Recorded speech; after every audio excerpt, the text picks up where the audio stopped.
وقفے کے بعد مہتاب آپ کی خدمت میں دوبارہ حاضر ہے سر. بڑی زبردست ڈسکشن ہم نے جرنلزم کی جو موجودہ سچویشن ہے اس کے بارے میں کی ہے. لیکن سر جو سب سے بڑا پرابلم مجھے نظر آتا ہے وہ یہ ہے کہ ایک تو جو پرائیویٹ سیکٹر ہے وہ بھی اس ٹائم بڑی برڈ جو ہے وہ فیل کر رہے ہیں, اس کی حالت بھی اچھی نہیں ہے. تو یہ جو ماڈل کی آپ بات کر رہے ہیں, اس ماڈل کو لے کر سامنے آنا اس وجہ سے بھی شاید تھوڑا سا مشکل ہے. آپ کا اس کے بارے میں کیا خیال ہے؟ دیکھیں, جو ہمارے جو میڈیا ٹائکونس ہیں یا میڈیا بزنسز ہیں, وہ بزنسز پہلے ہیں اور میڈیا بعد میں. وہ اس ایسے معاشرے میں جس میں کروڑہا ووٹ حاصل کرنے والے اور کروڑہا لوگ جو جن جماعتوں کے پیچھے ہیں, وہ بہت بڑے سمجھوتے کرنے پر مجبور ہیں نہ چاہتے ہوئے بھی. وہ اپنی زبان بندی کے لیے تیار رہتے ہیں اور زبان بندی کی ہو بھی جائیں اور بھی بہت ساری سزائیں وہ ان کو مل رہی ہوتی ہیں, ماضی میں بھی ہوئی ہیں. اس میں ایک چھوٹا سا جو ایک میڈیا بزنس گروپ وہ طاقتور حلقوں کے سامنے کتنی دیر تک مزاحمت کر سکتا ہے. تو اس لیے جہاں ان کی جو موقع پرستیاں ہیں ان پر ہم تنقید کرتے ہیں, وہاں حقیقت پسندی کا جو تقاضا ہے وہ یہ ہے کہ ان کی جو مشکلات اور مجبوریاں اور جو کمزوریاں ہیں, طاقت کا نہ ہونا ڈاڈے لوگوں کے سامنے, اس کو بھی سمجھا جائے. صحیح ہے. وہ مجھے ذاتی طور پر معلوم ہے کہ کئی میڈیا کے جو گروہ ہیں وہ ڈاڈے لوگوں کے پاس گئے ہیں کہ جی آپ نے تو ہماری صنعت کو تباہ کر دیا, آپ نے ایسے گندے انڈے ہمیں دے دیے ہیں اپنے کاروبار کو چلانے کے لیے جن کی عوامی مارکیٹ میں کوئی عزت نہیں ہے. میں نام نہیں لینا چاہتا ان لوگوں کا جو آج ٹی وی پہ ہیں سوائے چند استثناء کے. تو انہوں نے کہا کہ یار کچھ ذرا قابل بھروسہ لوگوں کو بھی ذرا ہمیں آنے دیں, تو ان کو ابھی تک اجازت نہیں ملی. تو یہ بات نہیں ہے کہ یہ جو میڈیا مالکان ہیں وہ اچھے صحافیوں کو نہیں لے رہے اور ان کو کام نہیں دے رہے. تو یہ ضروری نہیں ہے کہ وہ ان کی دلی خواہش ہو, اس میں مجبوری کا دخل جو ہے وہ زیادہ ہے. لہذا آپ کو بالآخر اس ماڈل پر جانا پڑے گا جو سسٹینبل ہو, جو پائیدار ہو, اور جب لوگ اس کے پیچھے کھڑے ہوں گے. 21 کروڑ لوگوں کو شکست نہیں دی جا سکتی. 21 کروڑ لوگوں کے ملک کو اگر سچ چاہیے تو جیسے آپ روٹی خریدتے ہیں, نان خریدتے ہیں, چائے کا کپ خریدتے ہیں, تو سچی معلومات خریدنے کے لیے آپ کو ان صحافیوں کو سپورٹ کرنا پڑے گا. آپ فوج رکھتے ہیں, فوج جو ہے وہ اس لیے نہیں رکھتے کہ اس نے کاروبار کرنا ہے, اس کو اس لیے رکھتے ہیں کہ وہ آپ کے ملک کا تحفظ کر سکے. وہ کاروباری ادارہ نہیں ہوتی. ان سے آپ قربانیوں کی توقع رکھتے ہیں, وہ اپنی جان دیتے ہیں کہ وہ اپنے ملک کا تحفظ کریں, لیکن قوم ان کو سپورٹ کرتی ہے کیونکہ وہ آپ کے جغرافیہ کا, آپ کے ملک کے زمین کے چپے چپے کا دفاع کرتے ہیں. آپ پے کرتے ہیں ان کو, وہ مفت میں نہیں لڑتے. یہ ٹھیک ہے کہ حب الوطنی جو ہے اور دھرتی کی محبت جو ہے وہ پیسوں سے بڑھ کر ہے, وہ آپ کے ایمان کا حصہ ہے, لیکن آپ کو ان کو سپورٹ کرنا پڑتا ہے تاکہ وہ اپنے جو فیملی کے اور دوسرے جو فکرات ہیں ان سے ہٹ کے وہ دل لگا کے اپنے ملک کا تحفظ کر سکے. تو جو صحافی ہیں ان کا تحفظ بھی اگر عوام کو سچ چاہیے تو ان کو سپورٹ کرنا پڑے گا. اس کا بزنس ماڈل کیا ہوگا؟ اگر جو 21 کروڑ لوگ ہیں وہ اگر 1 روپیہ بھی دیں تو آپ بالکل دیکھیں، تو آپ اس کے حساب کتاب آپ کا کام ہے. تو آپ کو ایسے بزنس ماڈل سوچنے پڑیں گے جس میں یہ نہ ہو کہ آپ جیسا اور مجھ جیسا آدمی پھر وہاں کوئی سیٹھ بن جائے. دیکھیں دنیا کے اندر بہت سارے بزنس ماڈل ہیں. جرمنی کا در شپیگل کا ماڈل آپ دیکھ لیں، تقریباً جی. آدھی جو اس کی اونرشپ ہے وہ جو ملازمین ہیں ورکنگ جرنلسٹ کے پاس ہے سر. بالکل ورکنگ جرنلسٹ کے پاس ہے. بالکل صحیح ہے. تو جو ضرورت ہے وہ ایجاد کی ماں ہے. بالکل ٹھیک ضرورت ہے. پڑ گئی ہے، ایجاد کا وقت ہونا چاہیے، اور آپ اور میرا یہ کام ہے کہ ہم اس پہ سوچیں. اچھا سر، تھوڑا سا پالیٹکس کو بھی ڈسکس کرتے ہیں سر. یہ جو لاسٹ چند دنوں میں پارلیمنٹ کے اندر ہوا ہے، جس انداز میں میں یہ نہیں کہتا کہ اپوزیشن کی غلطی نہیں، اپوزیشن کی بھی ہوگی، لیکن گورنمنٹ کا کام ہوتا ہے بیسیکلی ہاؤس کو چلانا. لیکن جس انداز میں جو مناظر پاکستان کے لوگوں کے سامنے آئے ہیں، آپ نہیں سمجھتے کہ مزید یعنی بلٹل کرنے کی کوشش کی گئی ہے پولیٹیشنز کو جان بوجھ کر، کہ یہ دیکھیں ان کو پارلیمنٹ ہاؤس بھی چلانے کی تمیز نہیں ہے؟ اور یہ اوورآل کیا آپ کی نظر میں کیسا امپریشن گیا ہے، کیا ہوا ہے سر یہ؟ اور پھر اس کے بعد یکدم سلو بھی ہو گئی. دیکھیں یہ جو نئے کھلاڑی میدان میں آئے ہیں نیا پاکستان لے کر، ان کی سیاست کی سمجھ، ان کی جمہوریت کی سمجھ، آپ تاریخ کی سمجھ، اس کا اندازہ اس سے لے لیں کہ جو ملک کے سربراہ ہیں، جو وزیر اعظم ہیں، کوئی دن خالی نہیں جاتا جب وہ جو پرانی جو ٹیپ ہے جو کسی نے ان کے دماغ میں ڈال دی ہے ایوب خان کے سنہرے دور کی، اس کی وہ مثالیں نہ دیں. ہر روز وہ بتاتے ہیں ٹی وی کے سامنے کہ دیکھیں جی ہمارے فوجی صدر ایوب خان گئے تھے امریکہ، اور امریکی صدر کیسے ان کے استقبال کے لیے آئے تھے، کیسے جو ہے وہ برطانیہ کی ملکہ جو ہے وہ ان کے استقبال اور ان کے لیے وہ تقریبات کر رہی تھی. اب جن لوگوں کو یہ سمجھ نہیں ہے تاریخ کے اس دور کی کہ جو 2 قطبی دنیا تھی اس زمانے میں، سوشلسٹ کیمپ اور سرمایہ دارانہ کیمپ، اور اس میں پاکستان کو کیا حصہ دیا گیا تھا اور کون سے اتحادوں میں ہم شریک تھے اور کس طریقے سے ہمیں انہوں نے استعمال کیا، اور اس کے لیے انہوں نے ایک جھوٹی جو استقبال تھا اس کے نشے میں سرشار ہیں آج بھی.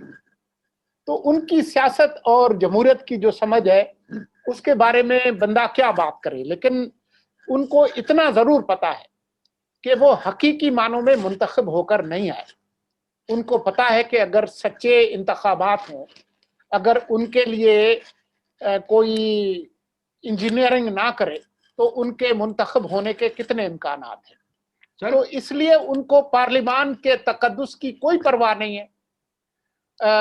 ان کو یہ بھی پتا ہے کہ آئندہ انتخابات ہوں تو پتہ نہیں وہ کتنی سیٹیں لیں گے، سر اس لیے کہیں ان کو اس بات کی بالکل پرواہ نہیں ہے. خواہش یہ تو نہیں ہے کہ پاکستان میں صدارتی نظام کی طرف ہم جائیں؟ میرے خیال میں تو دل میں خواہش ضرور موجود ہے. اب پورے یعنی پارلیمانی نظام کو اتنا یعنی ڈیفیم کرنا چاہتے ہیں کہ خواہش یہ ہے کہ اس طرف موو کریں ہم. دیکھیں بات یہ ہے کہ جو اصل خواہش ہے وہ نہ جمہوری نظام کی ہے، نہ وہ پارلیمانی نظام کی ہے، نہ صدارتی نظام کی ہے. جو اصل خواہش ہے وہ تو یہ ہے کہ پاکستان کے جو طاقتور حلقے ہیں ان کی جو خواہش ہے، ان کی جو ضروریات ہیں وہ قانون ہو. وہ اس ملک کے جو حکمران ہیں وہ اپنے آپ کو ملک سمجھتے ہیں، وہ اپنے آپ کو پاکستان سمجھتے ہیں. اگر آپ ان کے خلاف بات کریں تو وہ ملک کے خلاف بات ہوتی ہے، وہ پاکستان کے خلاف بات ہوتی ہے. تو صدارتی نظام جو ہے اس کے پیچھے بھی یہ ہے کہ صدر جو ہے وہ طاقتور حلقوں کا پراکسی ہوگا. جیسے 58(2)B جو ہے وہ پراکسی پاور تھی ان طاقتور حلقوں کو کی کہ جس میں منتخب پارلیمان کو جب چاہیں اٹھا کر وہ گھر بھیج دیتے تھے. کئی دفعہ یہ پراکسی پاورز جو ہیں وہ دوسرے اداروں کے ذریعے استعمال ہوتی ہے. عدلیہ کو استعمال کیا گیا ہے اس ملک میں. اس ملک کے اندر ایوب خان کے مارشل لا کو اس سے پہلے جو دستور ساز اسمبلی کو جس طریقے سے ختم کیا گیا تھا 50 کے عشرے میں، مولوی تمیز الدین کیس یاد ہوگا، اس میں عدلیہ کو استعمال کیا گیا جمہوریت کو لپیٹنے کے لیے. ابھی ثاقب آپ نثار یہ کو دیکھ لیں سر، جی آپ ثاقب فاسٹ نثار فارورڈ جیسا جج فاسٹ اللہ کی فارورڈ شان ہے سر. جی افتخار چودھری صاحب نے بھی جو کیا تھا اس کو بھی نہ بالکل بھولیں. بالکل بالکل ٹھیک کہہ رہے ہیں آپ. یہ آپ کو اور مجھے نہیں پتا کہ 18ویں ترمیم کے اندر ججوں کی تعیناتی کا جو نظام مقرر کیا گیا تھا وہ دنیا کے جمہوری نظام کے عین مطابق تھا کہ جو پارلیمان کی جو پارلیمانی سکروٹنی، بالکل ٹھیک کہہ رہے ہیں سر آپ، بالکل صحیح پارلیمان ہے. کی جو کمیٹی تھی اس کے اندر وہ بااختیار تھی ججز کی اپوائنٹمنٹ کی. دنیا کے ہر جمہوری معاشرے میں یہ ہوتا ہے. یہ کہیں نہیں ہوتا کہ جج اپنے آپ کو اپوائنٹ کریں، یہ بالکل کہیں صحیح نہیں ہے. ہوتا. لیکن آپ یاد کریں اچھا کہ سر، کس یہ بھی طرح دیکھیں سے صرف اپوائنٹمنٹ نہیں، ان کی سیلریز کی بھی ڈکلیریشن دیتے ہیں. ہر چیز کہ آپ یہ دیکھیں کہ کس طریقے سے اس وقت افتخار چودھری نے پوری پارلیمان کو بلیک میل کیا. کہا کہ آپ یہ ججز کے اپوائنٹمنٹ کا طریقہ کار تبدیل کرنے کے لیے ایک نئی آئینی ترمیم لے آئیں ورنہ ہم آپ کی پوری 18ویں ترمیم کو اٹھا کر پھینک دیں گے. اور پھر کس طریقے سے پارلیمان کی کنپٹی پر بندوق رکھ کر 19ویں ترمیم منظور کرائی گئی، آپ کو یاد ہے؟ بالکل بالکل صحیح کہہ رہے ہیں. تو اصل جو بات ہے وہ یہی ہے. خواہش جو ہے وہ نہ صدارتی نظام کی ہے، نہ پارلیمانی نظام کی ہے، نہ خلافت کی ہے. اصل جو خواہش ہے وہ اس ملک کے جو طاقتور حلقے ہیں ان کی خواہش جو ہے وہ اس کو حکمرانی کا نام دینے کی ہے. اس کے اندر بھی یہی ہوگا. اچھا سر، آپ کیا سمجھتے ہیں یہ بجٹ جو ہے یہ حکومت پاس کروانے میں کامیاب ہو جائے گی؟ جی بالکل، مجھے اس میں کوئی شک نہیں ہے. یہ بجٹ جن کے لیے ہے ان کے پاس یہ طاقت ہے کہ وہ بجٹ پاس کروا لے. اور یہ صرف میں نہیں کہہ رہا، ملک کے وزیر اعظم سے بھی منسوب کچھ لوگوں نے یہ بات کی ہے. جب ایک یہ رپورٹ ہوا کہ ایک وفاقی وزیر نے عمران خان سے کہا کہ یہ جو آپ نے دنگا فساد کروایا ہے پارلیمان میں، تو ہم یہ بجٹ اجلاس تو ہم نے بلایا ہے، آپ اس میں دنگا فساد کرا رہے ہیں، تو پھر بجٹ کیسے پاس ہوگا؟ تو عمران خان نے ایکس اماؤنٹ آف بلینز کا ذکر کرتے ہوئے کہا کہ یہ اتنے بلین جن کے لیے ہیں وہ خود ہی بجٹ پاس کروائیں. بالکل صحیح ہے سر. اچھا سر، تھوڑا سا انٹرنیشنل جو ہے نا اس پہ بات کرتے ہیں سر. سر یہ پرائم منسٹر نے کچھ عرصہ پہلے ایمبیسڈرز کو بلا کے، جو پاکستان کے سفارتکار ہیں ان کو بلا کے جس طرح کی، اور پبلک پھر اس کو پبلکلی ٹی وی پہ بھی دکھایا، جو لینگویج استعمال کی اور جس طرح سے ان کی، میں سمجھتا ہوں کہ ان کی کارکردگی کے بارے میں گفتگو کی، تو آپ نہیں سمجھتے کہ سر وہ جو پاکستان کو پوری دنیا میں ڈیفینڈ کر رہے ہیں، ٹھیک ہے ان کی کارکردگی بری بھی ہو سکتی ہے، لیکن پبلک نیمنگ اینڈ شیمنگ کی پالیسی وہ ڈیمورلائز نہیں ہوں گے سر؟ یہ کس طرح کی سفارتکاری ہم کروانا چاہتے ہیں ان سے؟ دیکھیں وہ کہتے ہیں پالیٹکس از آلویز لوکل. سیاست جو ہے وہ ہمیشہ مقامی ہوتی ہے. تو باوجود اس بات کے کہ دنیا بھر کے جو ایمبیسڈرز دنیا کے مختلف کیپٹلز میں بیٹھے ہوئے جو سفارتکار تھے، اور ان میں سے کچھ تو بہت ہی بریلینٹ ہیں، ہارڈ ورکنگ بھی ہیں، ان کو جس طریقے سے غیر ضروری اور ناجائز طریقے سے ان کو بدنام کیا گیا، جس میں ان کا کوئی دخل بھی نہیں تھا، جو انہوں نے بعد میں کہا بھی کہ جو شکایات ہمارے بارے میں بتائی گئی ہیں جن لوگوں کی ہیں جن محکموں کی ہیں وہ لوگ ہیں جن پہ سفیر کا کوئی کنٹرول ہی نہیں ہے، ان کی ACR نہیں لکھ سکتے، ان کو نکال نہیں سکتے، ان کو رکھ نہیں سکتے۔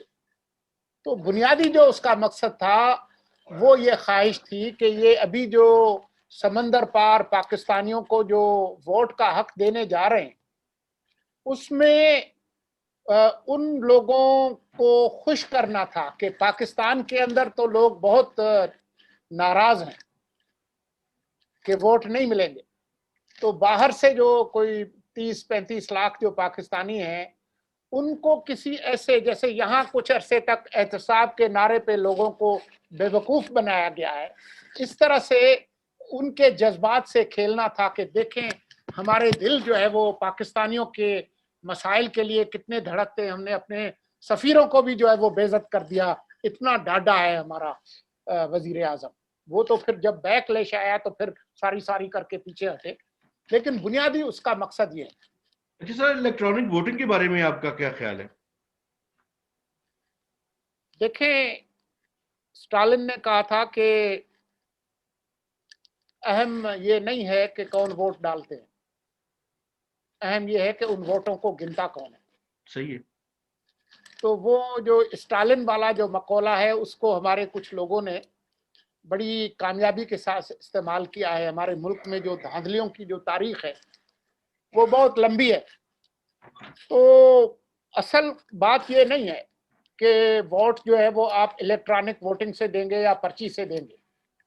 اصل بات یہ ہے کہ جب تک جو دھاندلی کی خواہش ہے وہ ختم نہیں ہوتی تو تب تک جو ہے وہ اس سے کوئی فرق نہیں پڑنے والا۔ اس سے صرف اس کے امکانات بڑھ جائیں گے کہ جو پیپر ٹریل ہے اس میں تو شاید کچھ ثبوت بعد میں مل جائیں، لیکن جب لوگوں کو ثبوت مل بھی جاتے ہیں تو وہ ثبوت سامنے نہیں آتے۔ اب 2018 کے انتخابات کو 3 سال ہو گئے، ہماری کچھ سیاسی جماعتوں نے کہا تھا کہ ہم وائٹ پیپر لائیں گے، ابھی آپ نے دیکھا ہے وائٹ پیپر؟ نہیں۔ کوئی بھی نہیں آیا سر۔ تو دنیا کے بہت بڑے ممالک ہیں جہاں پر ووٹنگ الیکٹرانک ووٹنگ نہیں ہے، تو وہ وہاں پر جو ہے وہ جمہوریت نہیں ہے۔ برطانیہ میں تو نہیں ہے الیکٹرانک ووٹنگ، دنیا کے بہت سارے ممالک میں نہیں ہے، بہت سارے ممالک میں تھی انہوں نے ختم کر دی۔ تو بات یہ نہیں ہے کہ اور آئی ووٹنگ تو زیادہ خطرناک ہے، اس کے اندر ہیکنگ وغیرہ جو ہے۔ تو اور پھر یہ ہے کہ جو بھارت کے اندر ہے لیکن اس کو کوئی 2-3 اشرے لگے ہیں اس کو، اور اس پہ ابھی بھی مسائل موجود ہیں۔ تو یہ کوئی ایک ایسا تریاق نہیں ہے ہمارے تمام مشکلات کا کہ بس وہ آئیں گے تو چل جائیں گے۔ میرے خیال میں جو الیکشن کمیشن نے جو اعتراضات کیے ہیں وہ بہت اہم ہیں، اور بغیر کسی قومی اتفاق رائے کے اگر آپ وہ روندو اسٹائل میں بلڈوز کر کے اس کو کریں گے تو اس کا فائدہ کوئی نہیں ہوگا، نقصان ہے۔ اچھا سر، آخری سوال یہ بتائیں، یہ GSP+ جو پاکستان نے بڑی مشکل سے حاصل کیا، پھر اس میں انہوں نے ایکسٹینڈ بھی کیا، اور جو قرارداد ابھی منظور ہوئی، تو کیا آپ سمجھتے ہیں کہ ڈپلومیٹک لیول پہ ہم کوشش کر رہے ہیں کہ وہ پاکستان کے لیے مکمل طور پہ کینسل نہ ہو جائے؟